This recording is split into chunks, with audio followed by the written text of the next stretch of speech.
The Strange Case of Dr. Jekyll and Mr. Hyde by Robert Louis Stevenson. This video is part of a companion series with Multiverse of Geekdom's reading of Frankenstein or the Modern Prometheus by Mary Shelley, which you can check out at Multiverse of Geekdom's page on YouTube where you're watching this. Incident at the window. It chanced on Sunday, when Mr. Utterson was on his usual walk with Mr. Enfield, that their way lay once again through the by-street, and that when they came in front of the door, both stopped to gaze on it.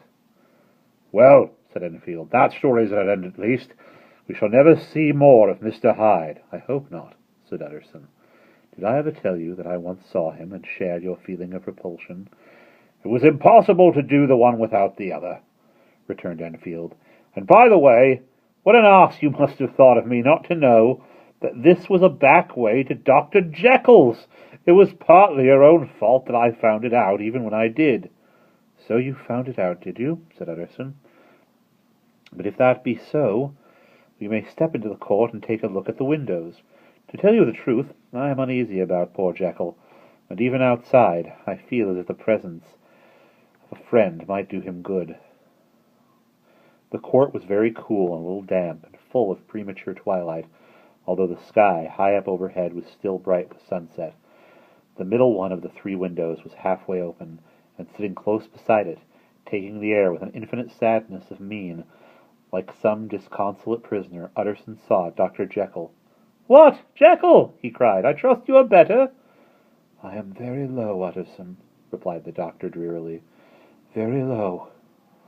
It will not last long, thank God." "You stay too much indoors," said the lawyer. "You should be out, whipping up the circulation like Mr. Enfield and me.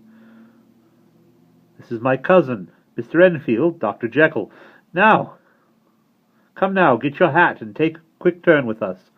"You are very good," sighed the other. "I should like to very much, but no. It is quite impossible, I dare not. But indeed, Utterson, I am very glad to see you. This is really a great pleasure. I would ask you and Mr. Enfield up, but the place is really not fit." "Why then," said the lawyer good-naturedly, "the best thing we can do is stay down here and speak with you from where we are." "That is just what I was about to venture to propose," returned the doctor with a smile. But the words were hardly uttered before the smile was struck out of his face and succeeded by an expression of such abject terror and despair as froze the very blood of the two gentlemen below.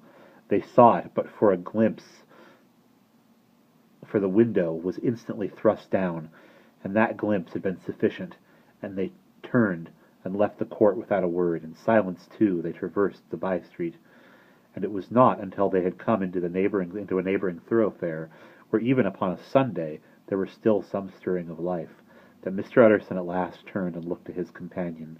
They were both pale, and there was an answering horror in their eyes. "God forgive us! God forgive us!" said Mr. Utterson. But Mr. Enfield only nodded his head very seriously and walked on once more in silence. And that is the end of that part. If you are enjoying these Dr. Jekyll and Mr. Hyde videos, I suggest you check out Ellen Katz's walkthrough of Fran Bow, which are suggested for mature audiences, but I think that you'll have fun with them. If you know Fran Bow, you will experience the story of a 10-year-old girl's mysterious escape from an asylum. I have been watching them and really enjoying them. And don't forget to check out Multiverse of Geekdom's page for Frankenstein or the Modern Prometheus by Mary Shelley. I will see you in the next video.